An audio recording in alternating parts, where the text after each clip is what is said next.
Hi everyone.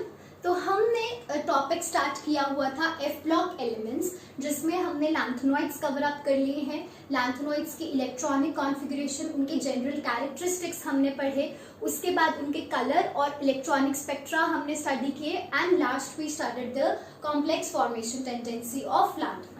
Similarly हमने f block elements में actinoid start किए थे, जिनमें उसकी इलेक्ट्रॉनिक कॉन्फ़िगरेशन, उनकी कॉमन ऑक्सीडेशन स्टेट्स के बारे में हम पढ़ चुके हैं। नेक्स्ट हमने किया था उसका नेक्स्ट हमें स्टार्ट करना है colour and electronic spectra of actinoids. ठीक है, इसके बाद हम पढ़ेंगे complex formation tendency and last हमारे पास टॉपिक रहेगा कि किस तरह से हम लैंथेनॉइड्स को सेपरेट कर सकते हैं एक दूसरे से। ठीक है, तो स्टार्ट करते हैं colour and electronic spectra of lanthanoids.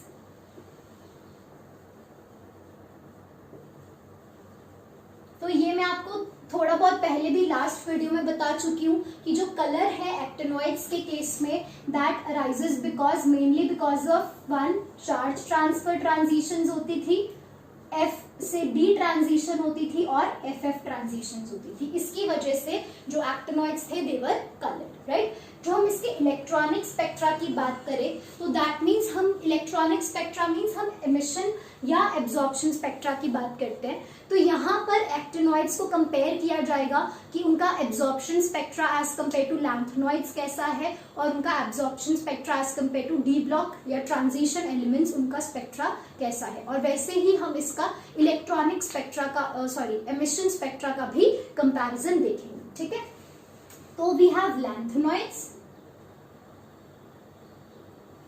Actinoids and d block elements. ठीक है, जो हमारे पास अगर हम एब्जॉर्प्शन स्पेक्ट्रा की बात करते हैं तो मैं आपको ये बहुत इजी सा मेथड बता रही हूँ, तो इस तरह से आप याद रख सकते हो। कोई भी क्वेश्चन आएगा तो आप सॉल्व कर पाओगे। अगर आप एब्जॉर्प्शन स्पेक्ट्रा की बात करते हो वो इस डायरेक्शन में आते आते बेटर होता जाता है। दैट मीन्स अगर हम कहें कि दी absorption spectra of this is emission spectra,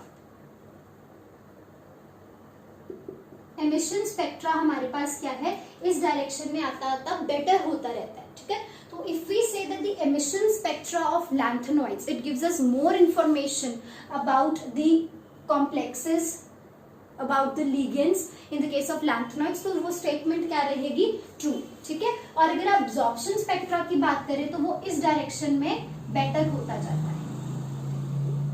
that means absorption spectra पूरे पीरियोडिक टेबल में किसका बेस्ट है, डी ब्लॉक एलिमेंट्स का। ठीक है, और एमिशन स्पेक्ट्रा किसका बेस्ट है, लैंथेनॉइड्स का। एब्जॉर्प्शन स्पेक्ट्रा की अगर हम बात करें वो कब बेटर होता है, जितना ज्यादा आपके कंपाउंड्स में कोवलेंट नेचर होगा या जितना आपके ऑर्बिटल्स जो हैं they are exposed to the environment, उतना ज्यादा एब्जॉर्प्शन स्पेक्ट्रा बेटर होता जाएगा। ठीक है, more is the valence orbital exposed, more is the absorption spectra better। हमें पता है कि जो लैंथेनॉइड्स हैं उस केस में हमारे पास 4f ऑर्बिटल्स हैं which are present deep inside, they are present near to the nucleus। इसके बाद 5f ऑर्बिटल्स जो है वो थोड़े बहुत एक्सपोज्ड होते हैं और d ऑर्बिटल्स जो है they are maximum exposed to the surrounding. तो लिगेंड्स के वाइब्रेशन से क्या होगा, इफेक्ट पड़ेगा किस पे, हमारे पास जो लिगेंड की वाइब्रेशंस है, जो हमारे पास लिगेंड जितने नंबर ऑफ लिगेंड्स अटैच्ड है या कोऑर्डिनेशन नंबर है या लिगेंड स्ट्रॉन्ग है या वीक है, वो सारे फैक्टर्स किस पे अफेक्ट करते हैं, डी ब्लॉक एलिमेंट्स के केस में। तो वहां एब्जॉर्प्शन स्पेक्ट्रा हमारा आता है सबसे अच्छा और एमिशन स्पेक्ट्रा किसका बढ़िया होता है, हमारे पास लैंथेनॉइड्स का। तो ये आप याद रख लेना। ठीक है, नेक्स्ट हमारे पास हम बात करेंगे कि अगर हम कोवलेंट नेचर की बात करें तो वो भी इस डायरेक्शन में, जैसे आपके पास एब्जॉर्प्शन स्पेक्ट्रा का ऑर्डर होता है वैसे ही कोवलेंट नेचर होगी। मतलब कि जो हमारे पास लैंथेनॉइड के कॉम्प्लेक्सेस हैं दे आर आयनिक, ठीक है, with very less covalent character. The complexes of actinoids are also what? They are ionic. इनका बेसिक नेचर आयनिक होता है, but as compare to lanthanoids they are less ionic. ठीक है, और जो हमारे पास डी ब्लॉक एलिमेंट्स होते हैं दे आर कोवेलेंट कंपाउंड्स, इनके जो कंपाउंड्स बनते हैं दे आर कोवेलेंट कंपाउंड्स। ठीक है, अब हम पढ़ेंगे complex formation tendency of actinoids. Write down the complex formation tendency of actinoids.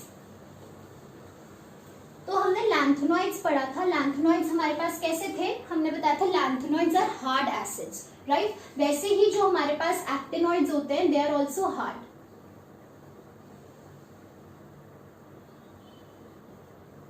Complex formation tendency of actinoids. तो इसमें सबसे पहला पॉइंट तो आपको मैंने पहले ही करवा दिया है कि जो इसके कॉम्प्लेक्सेस होंगे, the complexes of actinoids are आयनिक।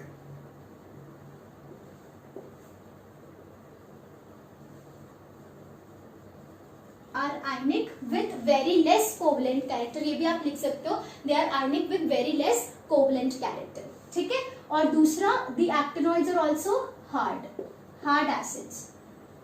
ठीक है, और यहाँ पर ना क्या है कि इतनी ज्यादा एक्टिनॉइड्स के कॉम्प्लेक्सेस नोन नहीं है, जैसे लैंथेनॉइड्स के काफी कॉम्प्लेक्सेस हमें पता है, बट एक्टिनॉइड्स के इतने कॉम्प्लेक्सेस डिस्कवर अभी नहीं हुए हैं।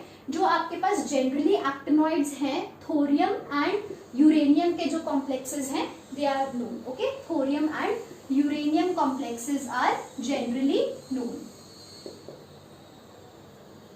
ठीक है, इसमें से जो थोरियम है that is stable in +4 oxidation state. Okay, thorium is stable in +4 oxidation state. अब अगर ये +4 ऑक्सीडेशन स्टेट में स्टेबल है तो कैसे कॉम्प्लेक्सेस बन सकते हैं, देखो thorium O2, thorium F4, thorium Cl4, सब में हमारे पास थोरियम के ऑक्सीडेशन स्टेट क्या है +4। इस तरह के कॉम्प्लेक्सेस बन सकते हैं। ठीक है, नेक्स्ट जो हमारे पास यूरेनियम है, uranium is stable in +4 and +6 oxidation state. ठीक है, जो यूरेनियम है that is stable in +4 and +6 oxidation state. तो हमारे पास कैसे कैसे कंपाउंड्स बनेंगे, यहाँ पे ऑक्सीडेशन स्टेट +4 है, यहाँ यूरेनियम के ऑक्सीडेशन स्टेट क्या है +6। So you have uranium F4 as well as uranium F6, you have uranium Cl6। Fine, तो ये हमारे पास क्या है यूरेनियम के कॉम्प्लेक्सेस। अब यहाँ पर इंपॉर्टेंट पॉइंट है uranium F6। Now uranium F6 is used in, write down, uranium F6 is used in enrichment of uranium. Enrichment of uranium का मतलब क्या है कि बेसिकली ना जो हमारे पास यूरेनियम है उसके 2 आइसोटोप्स होते हैं। यूरेनियम जो है वो 235 मास नंबर का भी नोन है and uranium of 238 mass number is also known. तो यूरेनियम F6 क्या करता है, यूरेनियम F6 के जो कंपाउंड्स हैं they are volatile in nature. Volatile means कि ये बहुत जल्दी इवेपोरेट हो जाते हैं, उड़ जाते हैं, तो both of them they are volatile. ठीक है, बट आपको पता है कि जिसका मास नंबर कम होगा, ठीक है, वो जल्दी इवेपोरेट होगा, that will be more volatile. ठीक है, this is according to Graham's law of diffusion. Write down according to Graham's law of diffusion, isotope with lesser mass number is more volatile। ठीक है, तो जब हम यहाँ पे अगर आपके पास मिक्सचर गिवन है जिसमें दोनों यूरेनियम प्रेजेंट है, 235 भी प्रेजेंट है, 238 भी प्रेजेंट है, तो अगर आप इनको इवेपोरेट करोगे तो सबसे पहले आप सेपरेट कर सकते हो, सबसे पहले कौन सा वॉलेटाइल होगा, जो ज्यादा, कौन जल्दी इवेपोरेट करेगा, जो ज्यादा वॉलेटाइल है, और कौन सा ज्यादा वॉलेटाइल है जिसका मास नंबर कम है। ठीक है, तो दैट इज मोर वॉलेटाइल।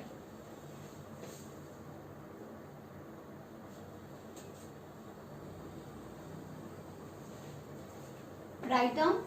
अब इसके बाद ना हम यूरेनियम के कॉम्प्लेक्सेस देखते हैं। जो यूरेनियम के ऑक्साइड्स हैं उनमें सबसे ज्यादा स्टेबल ऑक्साइड जो है that is pitch blend. Okay, oxides of uranium. Write down. Complex formation tendency मतलब हम कॉम्प्लेक्सेस की बात कर रहे हैं, तो अगर हम यूरेनियम के कॉम्प्लेक्सेस की बात करें, write down complexes of uranium. Complexes of uranium में हमने क्या पढ़ना है, इसके ऑक्साइड्स के बारे में, the oxides of uranium. So when we take uranium and we treat it with oxygen, first of all you get uranium trioxide. This oxide will be converted into pitch blende, which is the most stable oxide of uranium. ठीक है, this basically is the most stable oxide of uranium. और अगर हम uranium trioxide को carbon dioxide के साथ treat करते हैं या कार्बन के साथ ट्रीट करते हैं तो हमारे पास क्या बनेगा, uranium dioxide and carbon monoxide is formed. ठीक है, और अगर हम इसको कार्बन मोनोऑक्साइड के साथ ट्रीट करते हैं तो हमें क्या मिलेगा, uranium dioxide along with carbon dioxide is formed. ठीक है, तो अब यहां पर हमारे पास क्या है कि जो यूरेनियम पिच ब्लेंड है, this is the most stable oxide, yes, but acidic conditions में pitch blende which is uranium oxide under acidic conditions. ठीक है, this is converted into uranyl cations. ठीक है, इनको हम क्या बोलते हैं, दे आर यूरेनाइल कैटायंस. ठीक है, और यूरेनाइल कैटायंस में अगर हम देखें तो ऑक्सीडेशन स्टेट अगर हम चेक करें, यहाँ पर uranium is present in +4 oxidation state, है ना, यूरेनियम +4 ऑक्सीडेशन स्टेट में प्रेजेंट है. और यहाँ पर आपको दो चीजें क्या याद रखनी है कि जो आपके पास यूरेनाइल कैटायंस हैं इसके अंदर LMCT प्रेजेंट होता है, ligand to metal charge transfer. कहां से होगा, from ligand which is oxide to uranium in +4 oxidation state. यहाँ आपके पास LMCT प्रेजेंट होता है और इसका स्ट्रक्चर कैसा होता है, you have to remember that it is linear. कैसा स्ट्रक्चर है, लीनियर. ठीक है, यहाँ पर यूरेनियम की ऑक्सीडेशन स्टेट +6 आएगी. ठीक है, तभी बाहर चार्ज कितना रहेगा, 2+. यहाँ पर यूरेनियम कितना है, +6 ऑक्सीडेशन स्टेट में 2 ऑक्सीजन पे चार्ज कितना होता है, -4. तभी +6 -4 ओवरऑल चार्ज कितना रहेगा, 2+ रहेगा. ठीक है, यहाँ पर यूरेनियम की ऑक्सीडेशन स्टेट +6. और यहाँ पे LMCT क्यों प्रेजेंट है, क्योंकि जो हमारा मेटल है that is present in a very higher oxidation state. और उस केस में क्या होता है, leakage to metal charge transfer. जैसे हमारे पास यूरेनाइल कैटायन है, इसी तरह से हमारे पास एक और यूरेनाइल कैटायन भी होता है which is uranium O2+. but that uranyl cation is not as much as stable as compared to this one. ठीक है, हमने क्या पढ़ा, यूरेनियम O2+, ये काफी स्टेबल है. This is also uranyl cation. क्या बोलते हैं, यूरेनाइल कैटायन. इसी तरह से हमारे पास एक यूरेनाइल कैटायन होता है यूरेनियम O2+. दैट मीन्स यहाँ यूरेनियम की ऑक्सीडेशन स्टेट क्या होगी, फाइंड करो. यहाँ पे कितनी होगी, +5, है ना. तभी यहाँ पे बाहर चार्ज कितना आएगा, +1, क्योंकि ऑक्सीजन पे कितनी होती है, -2. 2 ऑक्सीजन एटम्स पे कितनी रहेगी, -4. ठीक है, but this is very much unstable. And ये इतना अनस्टेबल होता है कि ये क्या करता है, it undergoes disproportionation. Disproportionation means that your complex will break and it will lead to the formation of 2 oxidation state, one lower and one higher. जैसे यहाँ पे हमारे पास यूरेनियम क्या है, +5 ऑक्सीडेशन स्टेट में है, तो ये डिकम्पोज करेगा, +5 से एक कम मतलब +4 ऑक्सीडेशन स्टेट में कन्वर्ट होगा, और एक ज्यादा.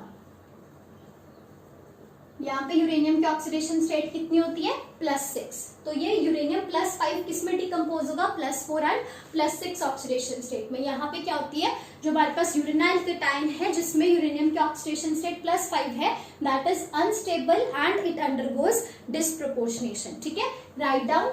इसके कॉम्प्लेक्सेस और नोन है, ये हमारे पास क्या है, बहुत ही ज्यादा स्टेबल कैटायन है. यूरेनाइल कैटायन इज हाईली स्टेबल. इसके हमारे पास कुछ और क्या है, कॉम्प्लेक्सेस नोन है. जैसे यूरेनाइल कैटायन के साथ लिगेंड हमारे पास कौन सा प्रेजेंट है, एसीटेट. या यूरेनाइल कैटायन के साथ हमारे पास लिगेंड कौन सा प्रेजेंट है, नाइट्रेट.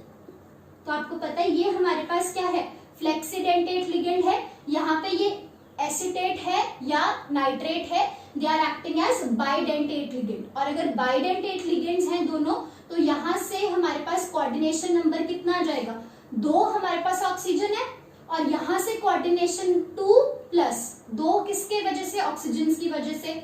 और यहाँ ये क्या है, बाइडेंटेट, मतलब 3 ब्रैकेट के बाहर लिखा है तो ये बाइडेंटेट है, तो दैट मीन्स 3 2s are 6। तो हमारे पास कोऑर्डिनेशन नंबर कितना आ गया, 8। ठीक है, मैं इसको 2 + 6 आपको समझाने के लिए लिखा था, इसको हम ऐसे लिखेंगे कोऑर्डिनेशन नंबर 8, और यहाँ पे भी कोऑर्डिनेशन नंबर कितना है, 8। और जब भी हमारे पास कोऑर्डिनेशन नंबर 8 होता है तो ज्योमेट्री कैसी होती है, हेक्सागोनल बाइपिरामिडल।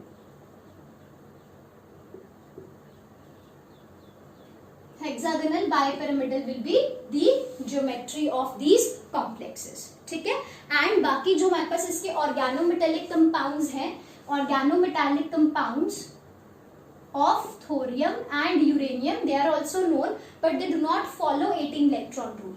ठीक है, तो इसके हमारे पास क्या है, 2 कॉम्प्लेक्सेस हैं ऑर्गेनोमेटालिक कॉम्प्लेक्सेस, थोरियम के भी नोन है, लिगेंड कौन सा है, साइक्लोऑक्टा टेट्राईन। ठीक है, और यहाँ हमारे पास यूरेनियम का कॉम्प्लेक्स, यूरेनियम का भी इसी तरह से नोन है ऑर्गेनोमेटालिक कंपाउंड, लिगेंड कौन सा है हमारे पास, साइक्लोऑक्टा टेट्राईन। यहाँ पर थोरियम के ऑक्सीडेशन स्टेट +4 और यूरेनियम की भी ऑक्सीडेशन स्टेट +4। ठीक है, तो यहाँ हमारे पास कॉम्प्लेक्स फॉर्मेशन टेंडेंसी, हम एक्टिनॉइड्स के क्योंकि इतने ज्यादा कॉम्प्लेक्सेस नोन ही नहीं है, बेसिकली थोरियम और यूरेनियम के ही कॉम्प्लेक्सेस ज्यादा नोन है, तो these were some of the important complexes of thorium and uranium. Next हमारे पास टॉपिक है सेपरेशन ऑफ लैंथेनॉइड्स। किस तरह से अगर आपके पास कोई मिक्सचर है जिसमें डिफरेंट लैंथेनाइड आयंस प्रेजेंट है, तो एक एक लैंथेनाइड आयन को आप कैसे सेपरेट कर सकते हो एक दूसरे से, हमें वो पढ़ना है, सेपरेशन ऑफ लैंथेनॉइड्स।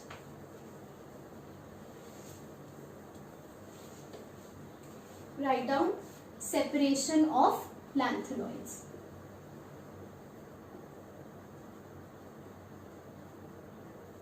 ठीक है, तो इसमें हमारे पास काफी मेथड्स है। सबसे पहला method which we are going to study is variable oxidation state method. Variable oxidation state method. ठीक है, हमारे पास देखो, आपको पता है लैंथेनॉइड्स की जो मोस्ट स्टेबल ऑक्सीडेशन स्टेट है दैट इज +3, बट ऐसा नहीं कि सारे लैंथेनॉइड्स जो है वो सिर्फ +3 ऑक्सीडेशन स्टेट, बट देखो ऐसा नहीं है कि हमारे पास जो लैंथेनॉइड्स हैं उसके लिए सिर्फ +3 ऑक्सीडेशन स्टेट ही स्टेबल है। Though general stable oxidation state is +3, but we have studied lanthanoid. Some of the lanthanoids they're also present in +2 oxidation state and +4 oxidation state. So basically, जो ये method है variable oxidation state method, this method is used to separate those lanthanoids which are present in +2 as well as +4 oxidation state along with +3। मतलब वो +3 oxidation state तो दिखाते हैं, but उसके अलावा वो +2 में या फिर +4 oxidation state में प्रेजेंट है, तो उनके लिए हम ये मेथड यूज कर सकते हैं। जैसे फॉर एग्जांपल हमारे पास कुछ लैंथेनॉइड आयन प्रेजेंट है +3 ऑक्सीडेशन स्टेट में। ठीक है, हमारे पास लैंथेनॉइड्स आयन का मिक्सचर है, जैसे फॉर एग्जांपल इसमें हमारे पास लैंथेनम 3+ हो सकता है, यूरोपियम 3+ हो सकता है, we can have terbium 3+, dysprosium 3+, cerium 3+, okay, ये टर्बियम 3+। तो ये हमारे पास बहुत सारे लैंथेनॉइड्स आयन का मिक्सचर है। अब इस मिक्सचर में अगर हम ऑक्सीडाइजिंग एजेंट ऐड करते हैं, ठीक है, if we add oxidising agent, तो ऑक्सीडाइजिंग एजेंट का क्या रोल होगा कि वो क्या करेगा, इन आयंस की ऑक्सीडेशन। बट क्या हर आयन की ऑक्सीडेशन पॉसिबल है? ऑब्वियसली नॉट, क्योंकि ये आयंस +3 स्टेबल +3 ऑक्सीडेशन स्टेट में प्रेजेंट है और ये ऑक्सीडाइज नहीं होंगे, बट इनमें से सिर्फ वो ऑक्सीडाइज हो जाएंगे जो +4 में स्टेबल है ना। जैसे फॉर एग्जांपल सीरियम, सीरियम की 3+ के साथ साथ हमने पढ़ा है कि +4 ऑक्सीडेशन स्टेट भी बहुत स्टेबल है because of noble gas configuration. तो जब आप इसमें ऑक्सीडाइजिंग एजेंट ऐड करोगे तो इसमें से सिर्फ जो सीरियम 4+ है उसे आप सेपरेट कर सकते हो, है ना। ऐसे ही अगर आप इसमें रिड्यूसिंग एजेंट ऐड करोगे तो रिड्यूसिंग एजेंट का क्या रोल है कि वो क्या करता है, हमारे पास जो लैंथेनाइड आयंस +2 स्टेबल है, +2 ऑक्सीडेशन स्टेट में स्टेबल है, उनको रिड्यूस कर पाएगा। जैसे फॉर एग्जांपल यहाँ से जो आपके पास यूरोपियम है और ये टेर्बियम है, ये +3 में तो स्टेबल थे, बट इनकी +2 ऑक्सीडेशन स्टेट भी बहुत ज्यादा स्टेबल होती है, right, because of half filled and fully filled electronic configurations. तो यहाँ पर हमारे पास यूरोपियम 2+ एंड ये टेर्बियम 2+ जो है that will be separated. So variable oxidation state method जो है that is only for those lanthanides which are stable in other oxidation state along with +3. ठीक है, next method हमारे पास है solvent extraction method. Write down solvent extraction method. अब solvent extraction method से हमारा क्या मतलब है कि बेसिकली हम क्या करते हैं, इस तरह से 2 सॉल्वेंट्स यूज करते हैं। जो हमारे पास कोई सेपरेटिंग फनल है, उसमें हम क्या करते हैं, 2 सॉल्वेंट्स ऐड करते हैं। एक हमारे पास जो सॉल्वेंट होगा that will B, let's suppose, और ये आपके पास क्या है, एक तरह से आपने इसको इस बॉटम साइड से क्लोज कर रखा है, ठीक है, फनल को। आपने क्या किया, इसमें 2 लेयर्स ऐड की हैं। एक आपके पास केरोसिन लेयर है which is the non polar layer, and one you have the nitric acid layer, HNO3 layer. आपने नाइट्रिक एसिड ऐड किया हुआ है और केरोसिन ऐड किया हुआ है। तो नाइट्रिक एसिड आपको पता है कैसा होता है, polar in nature, and kerosene is non polar in nature. इसके बाद आपने क्या किया, इसमें लैंथेनाइड आयंस ऐड कर दिए, लैंथेनम 3+ का जो मिक्सचर था उसको ऐड कर दिया। इसके बाद आपने क्या किया, नेक्स्ट स्टेप में हमने क्या किया, एक्सट्रैक्टिंग एजेंट ऐड किया है। क्या ऐड किया है हमने, extracting agent which is N butyl phosphate. Oxygen के साथ क्या जुड़ा हुआ है, butyl group, that means 4 carbon, 1 2 3 4, ठीक है। इस तरह से N-ब्यूटाइल फॉस्फेट हमारे पास क्या है, एक्सट्रैक्टिंग एजेंट। देखो पहले आपने क्या किया, यहाँ पर नाइट्रिक एसिड की लेयर डाली है, उसके बाद केरोसिन लेयर प्रेजेंट है, उसके अंदर हमने लैंथेनाइड आयंस का जो मिक्सचर था उसे ऐड किया, और नेक्स्ट स्टेप में हमने क्या किया, एक्सट्रैक्टिंग एजेंट ऐड किया। अब देखो यहाँ पर क्या है, सारे लैंथेनाइड आयन प्रेजेंट है, मतलब लैंथेनम 3+ से लेकर लुटीशियम 3+ तक सारे आयंस प्रेजेंट है। और हमें पता है इस डायरेक्शन में आते आते स्मॉल, मतलब साइज क्या होता जाता है, कम, साइज विल डिक्रीज, मतलब जो आपके पास ल्यूटीशियम है that will B smallest in size and lanthanum will be largest in size. ये क्यों है, remember this is because of what, lanthanide contraction. जब आप लेफ्ट से राइट जाओगे लैंथेनॉइड्स में तो क्या होता है, साइज डिक्रीज होता है बिकॉज ऑफ लैंथेनॉइड कॉन्ट्रैक्शन। तो जो हमारे पास सबसे छोटे साइज का होगा दैट विल बी, हमें पता है स्मॉल साइज्ड मेटल्स क्या होते हैं, हार्ड। ये हमारे पास हार्ड है या हम कह सकते हैं पोलर है नेचर में, तो ये क्या करेगा, सबसे ज्यादा जल्दी बाइंड करेगा एक्सट्रैक्टिंग एजेंट के साथ, ठीक है। हमारे पास लैंथेनाइड आयंस का मिक्सचर प्रेजेंट है, हमने ऊपर से एक्सट्रैक्टिंग एजेंट ऐड किया है, तो जो जिसका साइज हमारे पास सबसे ज्यादा स्मॉल होगा that is hard, that is it will bind more with extracting agent. क्योंकि हमारे पास एक्सट्रैक्टिंग एजेंट में यहां पर ये वाला पोर्शन क्या है, पोलर, ठीक है। तो ये भी हमारे पास क्या है, हार्ड या पोलर है स्मॉल साइज की वजह से, तो ये इस एक्सट्रैक्टिंग एजेंट के इस पोर्शन के साथ बहुत जल्दी बाइंड करेगा या सबसे ज्यादा बाइंड करेगा। बट जो हमारा एक्सट्रैक्टिंग एजेंट है उसका मेजर ऑफ द पोर्शन क्या है, नॉन पोलर, ठीक है। तो उसका मेजॉरिटी ऑफ द पोर्शन क्योंकि नॉन पोलर है, तो हमारे पास जो एक्सट्रैक्टिंग एजेंट है वो कौन सी लेयर में प्रेजेंट होगा, केरोसिन में, क्योंकि वो भी क्या है, नॉन पोलर।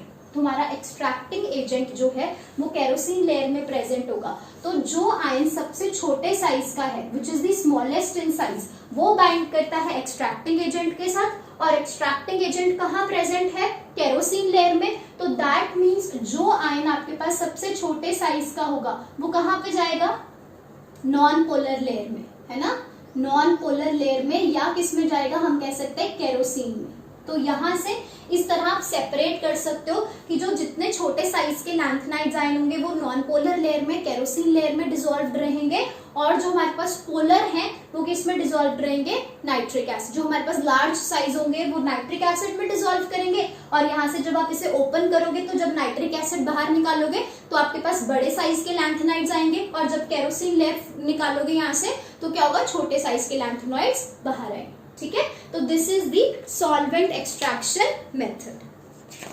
नेक्स्ट हमारे पास क्या है, gas chromatography. Write down, next is gas chromatography.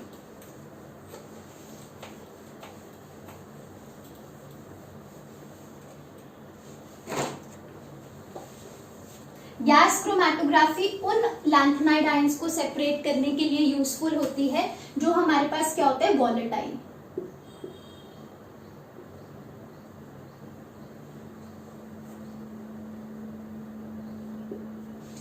It is used for the separation of those lanthanoids which are volatile in nature.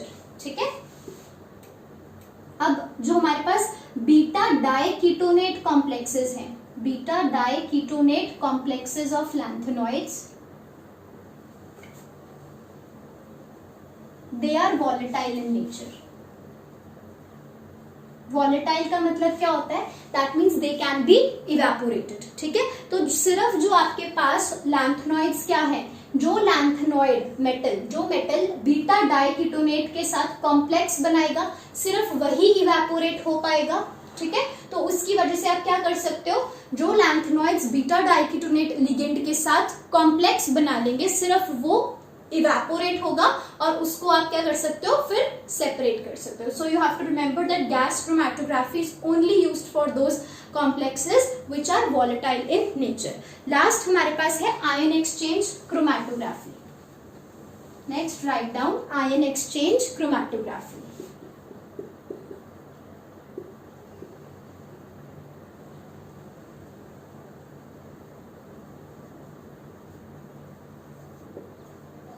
देखो, जो हमारे पास आयन एक्सचेंज क्रोमैटोग्राफी है उसमें हम रेजन्स यूज करते हैं। रेजन्स हमारे पास जैसे फॉर एग्जांपल इस तरह से आपके पास कोई इंस्ट्रूमेंट होता है, ठीक है, यहां पे हमारे पास क्या प्रेजेंट है, रेजन्स आर प्रेजेंट। ठीक है, रेजन्स आर बेसिकली एक कोई भी अनायन है, रेजन एक नाम है जो हमने अनायन को दिया है, इसके साथ हमारे पास कटायन प्रेजेंट होता है H+। ठीक है, मतलब रेजन पे नेगेटिव चार्ज होता है और H+ पे क्या होता है, पॉजिटिव चार्ज। ठीक है, हम इसके बाद क्या करते हैं, इसमें क्या ऐड करते हैं, लैंथेनाइड आयंस का मिक्सचर। सबसे पहले ये थोड़ा सा सॉल्वेंट एक्सट्रैक्शन मेथड जैसा है इसका प्रोसीजर। सबसे पहले हमारे पास रेजन आयंस प्रेजेंट होंगे। Resins are some negatively charged species which are binded with the positively charged protons. जब आप लैंथेनाइड्स आयन इसमें ऐड करोगे तो क्या होता है, ये जो H+ है रेजन का, that is replaced by lanthanide 3+। मतलब जो आपके पास लैंथेनम 3+ का एक्वस सोल्यूशन आप ऐड कर रहे हो किसमें, रेजन्स में। ठीक है, वो क्या करेंगे, इसके H+ के जगह आ जाएंगे। जब ये इसके H+ की जगह पे आएगा आपके पास क्या कंपाउंड बनेगा, लैंथेनम। इसकी ऑक्सीडेशन स्टेट कितनी है, 3+, तो यहाँ पे ये रेजिन के साथ कॉम्प्लेक्स बना लेंगे। ठीक है, you can write here that 3 moles are used for 1 mole of this. अब एक रेजिन पे चार्ज -1 था तो 3 पे कितना हो जाएगा, -3, और यहाँ पे कितना है, +3 लैंथेनॉइड पे। ठीक है, इस तरह से आपके पास कॉम्प्लेक्स बनेंगे और ये जो 3 प्रोटॉन्स हैं दे विल बी फ्री। ठीक है, नेक्स्ट हमारे पास सेकेंड स्टेप में क्या होता है, इसके बाद हम इसमें क्या ऐड करते हैं, इल्यूटिंग एजेंट। जैसे वहां पे हमने क्या नाम बोला था, एक्सट्रैक्टिंग एजेंट, यहां हम क्या नाम बोलेंगे, इल्यूटिंग एजेंट इज एडेड। कौन सा इल्यूटिंग एजेंट होता है, सिट्रिक एसिड, या आप कह लो हम सिट्रिक एसिड नहीं यूज करते इन प्योर फॉर्म, हम इसका सॉल्ट यूज करते हैं जैसे कि अमोनियम सिट्रेट। ठीक है, वी यूज अमोनियम सिट्रेट।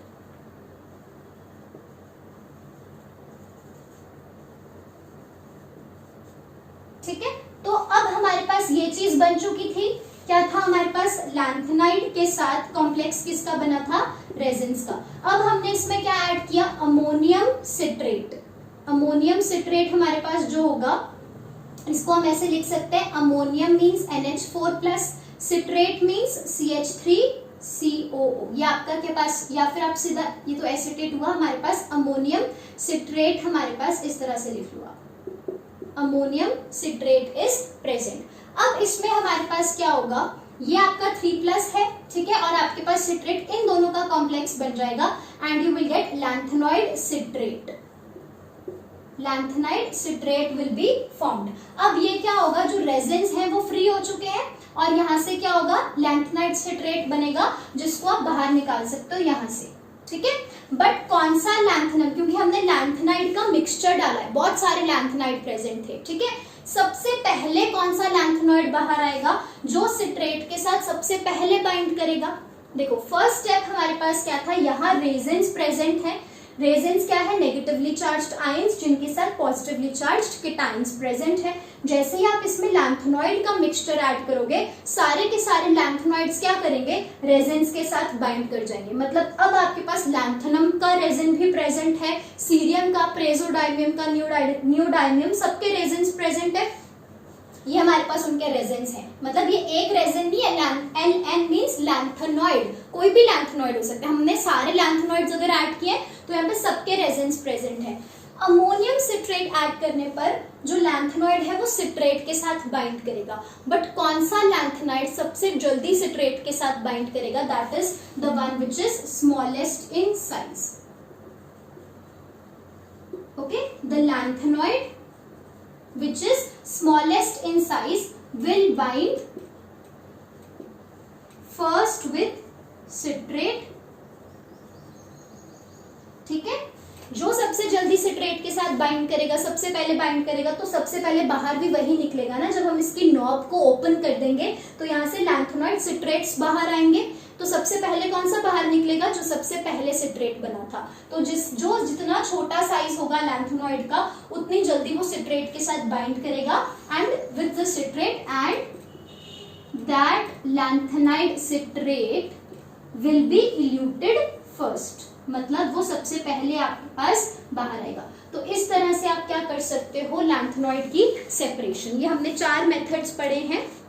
इसके बाद हमारे पास क्या है, application of F block elements. This is the last topic, application of F block elements.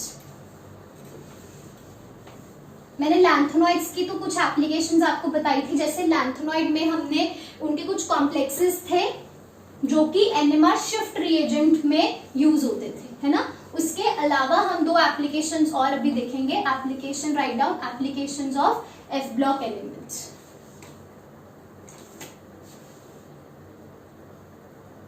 जो इसकी सबसे इंपॉर्टेंट एप्लीकेशन है F block एलिमेंट्स की, that is they are used, lanthanoids are used for the calibration. They are used for the calibration of UV visible spectrophotometer. UV visible spectrophotometer जो है उसकी calibration में use किए जाते हैं। Because इसका रीजन क्या है कि ये बहुत ही ज्यादा शार्प पीक्स देते हैं, ठीक है। Because they show sharp peaks, ठीक है। और दूसरा हमारे पास जो इंपॉर्टेंट एप्लीकेशन है वो है नियोडाइमियम का। Neodymium is used by glass blowers in goggles, ठीक है। जो आपके पास जो ह्यूमंस हमारे पास जो इस चीज का काम करते हैं, ग्लास को ब्लो करने का, वो उनकी जो गॉगल्स होती है उसमें जो होता है नियोडाइमियम प्रेजेंट होता है। क्यों? क्योंकि जब आप ग्लास को ब्लो करते हो, जैसे आपको कोई ग्लास को ब्रेक करके टेस्ट ट्यूब बनाना है या कोई भी और इंस्ट्रूमेंट बनाना है, तो जब आप ग्लास को ब्रेक करते हो टेस्ट ट्यूब बनाने के लिए, तो उसमें से क्या होता है, येलो लाइन एमिट होती है, which is because of sodium silicate, ठीक है। जब भी ग्लास को ब्लो किया जाता है, येलो लाइन एमिट होती है, which is of sodium silicate. वो yellow line that is very much harmful for the eyes. तो क्या करते हैं, जो हमारे पास ऐसे लोग होते हैं जो ग्लास ब्लोअर्स होते हैं, वो क्या करते हैं, गॉगल्स पहन के रखते हैं ग्लास ब्लो करते वक्त। उस गॉगल में क्या प्रेजेंट होता है, नियोडाइनियम। जो नियोडाइनियम है वो क्या करता है, बहुत ज्यादा स्ट्रांगली एब्जॉर्ब कर लेता है येलो लाइन को, ठीक है। जो वो एमिट हुई थी येलो लाइन उसको एब्जॉर्ब कर लेगा, आइस तक नहीं पहुंचेगी, इसलिए आई की प्रोटेक्शन होगी। ये बिल्कुल वैसे है जैसे ओजोन प्रेजेंट है अर्थ के एटमॉस्फेयर में और वो हमें प्रोटेक्ट करती है यूवी रेज से। इसी तरह जो नियोडाइनियम है वो गॉगल्स में प्रेजेंट होगा और आइस की प्रोटेक्शन करेगा, किससे, yellow line of sodium citrate, ठीक है। When write down, when glass is blowed then yellow line of sodium silicate, yellow line of sodium silicate is emitted, which is harmful for eyes, which is harmful for eyes, ठीक है। नियोडाइनियम का क्या role है, नियोडाइनियम इसे absorb कर लेता है, neodymium absorbs the line, which line, yellow line. मतलब ये एक लाइट है बेसिकली जो एमिट होती है, येलो लाइन और येलो लाइट, ठीक है, जिससे ये एब्जॉर्ब कर लेता है and protect the eyes from it and protects the eyes from it, ठीक है। तो ये हमारे पास कुछ एप्लीकेशंस थे एफ ब्लॉक एलिमेंट्स के। यहाँ पे हमारे पास एफ ब्लॉक एलिमेंट्स चैप्टर खत्म हो गया है, ठीक है। Thank you.